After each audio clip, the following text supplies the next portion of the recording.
Bismillahirrahmanirrahim. Assalamualaikum warahmatullahi wabarakatuh. Alhamdulillah, insya Allah hari ini kita akan kembali belajar kimia. Materi kita kali ini adalah tentang alotrof. Apa itu alotrof? Alotrof adalah bentuk berbeda dari unsur atau elemen yang sama di tingkat molekuler. Alotrof menunjukkan sifat fisik yang berbeda. Di antara semua unsur kimia, karbon, oksigen, belerang, dan fosfor adalah unsur utama yang memiliki alotrof. Alotrof karbon. Di sini ada 8 alotrof karbon. Yang A adalah alotrof karbon berupa berlian. Yang B adalah alotrof karbon berupa grafit. Yang C adalah alotrof karbon yang berupa ion stadelit. Yang D adalah Buckminster fullerene. Yang E adalah fullerene atau C540 yang tersusun dari 540 atom karbon. Yang F adalah C70. Yang G adalah bentuk karbon amorf atau yang tidak beraturan. Dan yang H adalah karbon nanotube, dinding tunggal. Alotrop karbon berlian. Berlian adalah salah satu alotrop karbon yang umum dikenal, dengan tingkat kekerasan yang tinggi dan tingkat dispersi cahaya yang tinggi.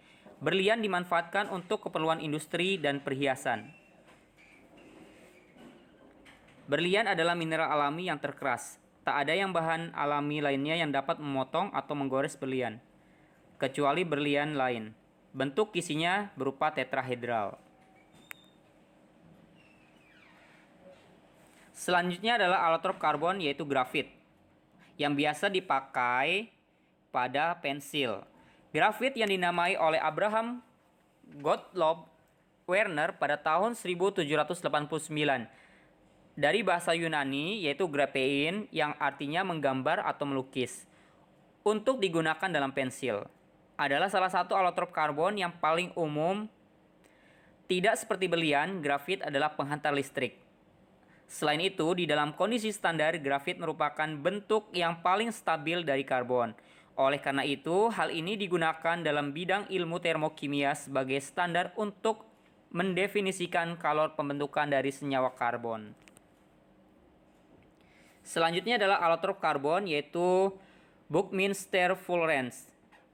Adalah molekul bundar dengan rumus C60. Artinya di sini terdiri dari 60 karbon per satu molekulnya. Molekul ini ditemukan pada tahun 1985 oleh Harold Kroto, James Head, dan kawan-kawan. Namanya berasal dari Richard Buckminster Fuller yang telah membangun kubah geodesik dengan bentuk yang mirip. Molekul ini merupakan molekul fullerena pertama yang ditemukan, dan juga yang paling banyak ditemui di alam. Buckminster fullerena adalah materi terbesar yang menunjukkan dualitas gelombang partikel. Selanjutnya adalah alotrop dari fosfor. Fosfor atau fosforus adalah unsur kimia yang memiliki lambang P dengan nomor atom 15, artinya terdiri dari 15 elektron. Fosfor ditemukan oleh Henning Brand pada tahun 1669 di Hamburg, Jerman. Beliau menemukan unsur ini dengan cara menyuling urin. Setelah Brand menguapkan 50 ember urin dan menemukan unsur yang dia inginkan. Nama fosfor berasal dari bahasa Yunani, yakni dari kata phosphorus, atau bahasa Latin phosphorus yang berarti pembawa terang. Hal ini disebabkan karena fosfor bercahaya dalam gelap atau glow in the dark. Fosfor putih disebut juga sebagai fosfor kuning atau tetrafosforus P4. Struktur tetrahedral dan digambarkan terdiri dari 6 ikatan P dengan P P tunggal. Nah, ini 1, 2, 3, 4, 5, 6. Padatan lilin transparan yang dengan cepat berubah warna menjadi kuning saat terkena cahaya. Fosfor putih bersifat racun dan dapat menyebabkan kerusakan hati yang parah jika dikonsumsi. Bau atau aroma pembakarannya seperti bawang putih yang khas. Fosfor putih sedikit larut dalam air. Larut dalam benzena, minyak, karbon disulfida, dan disulfur diklorida. Memiliki tekanan uap yang cukup besar pada suhu biasa. Kepadatan uap menunjukkan bahwa uap tersusun dari molekul P4 sampai sekitar 800 derajat Celcius. Di atas suhu tersebut akan mengalami disosiasi menjadi molekul P2. Fosfor kuning berkilauan kehijauan dalam gelap bila terkena oksigen, dan sangat mudah terbakar dan bersifat piroforik atau menyala sendiri saat terkena udara sekitar 50 derajat Celcius atau 122 derajat Fahrenheit.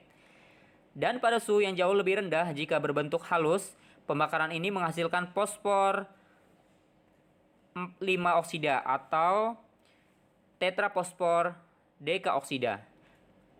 Karena sifat ini, fosfor putih digunakan sebagai senjata atau bom fosfor. Nah, sekarang adalah allotrope fosfor, yaitu fosfor merah,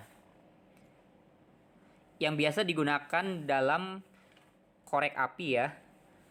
Fosfor merah dapat terbentuk dengan memanaskan fosfor putih sampai 300 derajat Celcius atau 572 derajat Fahrenheit tanpa udara atau dengan mengekspos fosfor putih ke sinar matahari.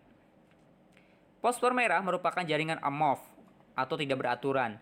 Setelah pemanasan lebih lanjut, fosfor merah amorf akan mengkristal. Fosfor merah tidak menyala di udara pada suhu di bawah 240 derajat Celcius, sedangkan potongan fosfor putih menyala pada suhu sekitar 30 derajat Celcius. Fosfor merah biasa digunakan pada korek api. Selanjutnya adalah fosfor ungu. Berupa fosfor monoklin atau dikenal juga fosfor metalik Hittorf, ditemukan pada tahun 1865 oleh Johann Wilhelm Hittorf dengan cara memanaskan fosfor merah di dalam tabung tertutup pada suhu sekitar 530 derajat Celcius. Fosfor ungu dapat dibuat dengan cara melarutkan fosfor putih dalam timah cair dalam tabung tertutup pada suhu 500 derajat Celcius selama 18 jam. Setelah pendinginan lambat, allotrope Hittorf akan mengkristal secara perlahan. Titik menyala di udara ketika dipanaskan sampai 300 derajat Celcius. Fosfor ungu tidak menyala di udara ketika dipanaskan sampai 300 derajat Celcius. Tidak larut dalam semua pelarut dan dapat dioksidasi dengan asam nitrat menjadi asam fosfat. Allotrope ini tidak diserang oleh alkali dan hanya bereaksi secara perlahan dengan halogen. Jika dipanaskan dalam atmosfer gas inert, misalnya nitrogen atau karbon dioksida, ia akan menyublim dan uap akan mengembun sebagai fosfor putih. Jika dipanaskan dalam ruangan hampa udara dan uap dikondensasikan dengan cepat, maka akan diperoleh fosfor ungu. Selanjutnya adalah allotrope fosfor, yaitu berupa fosfor hitam. Fosfor hitam merupakan bentuk stabil fosfor termodinamika pada suhu dan tekanan ruangan dengan panas pembentukan minus 39,3 kJ per mol. Relatif terhadap fosfor putih yang didefinisikan sebagai keadaan standar. Hal ini diperoleh dengan cara memanaskan fosfor putih di bawah tekanan tinggi, sekitar 12.000 atmosfer. Fosfor hitam mirip dengan grafit.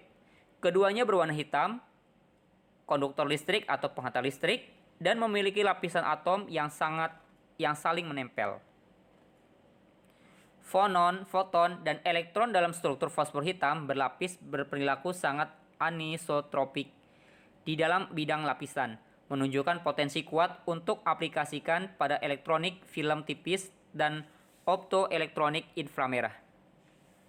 Fosfor hitam memiliki struktur ortorombik dan merupakan allotrope yang paling tidak reaktif.